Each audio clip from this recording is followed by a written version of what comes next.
ಕೃಷ್ಣ ತೇಜಸ್ ಅವರು ಒಂದು ಚಿತ್ರವನ್ನ ಬರೆದಿದ್ದಾರೆ. ಅದ್ರ ಬಗ್ಗೆ ಅವ್ರು ಮಾತಾಡ್ತಾರೆ. ಕೃಷ್ಣ ತೇಜಸ್ ಎಷ್ಟನೇ ಕ್ಲಾಸು?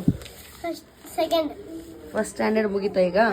ಓಕೆ, ಹೇಳಿ ಏನಿದು ಚಿತ್ರ? ನೇಚರ್ ಏನೇನಿದೆ ಎಕ್ಸ್ಪ್ಲೇನ್ ಮಾಡ್ತೀರಾ? ಇದು ಗುಡ್ಡ, ಇದು ಬೆಟ್ಟ, ಇದು ಜಲಪಾತ ಹರಿತಾ ಇದೆ. ಮಳೆ ಬಂದ್ಮೇಲೆ ತುಂಬಾ ನೀರ್ ಬಂತು. ಅದಕ್ಕೆ ಅವಾಗ ಗ್ರಾಸ್ ಇರ್ಲಿಲ್ಲ, ಬರೀ ಈ ತರ ಅಷ್ಟೇ ಇತ್ತು ಕಲ್ಲು. ಈಗ ಗ್ರಾಸ್ ಬಂದು ಕಲ್ಲು ಚೆನ್ನಾಗಿ ಬೆಳ್ತಿದೆ ದೊಡ್ಡದಾಗಿ.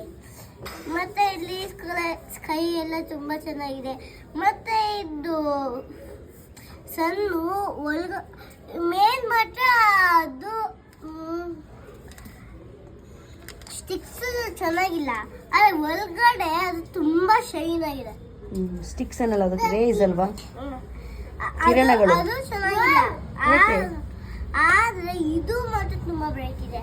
ಅದಕ್ಕೆ ಇಲ್ಲಿ ಎಲ್ಲ ಇಲ್ಲಿ ಬ್ರೈಟ್ ಆಗೇ ಇದೆ. Thank you.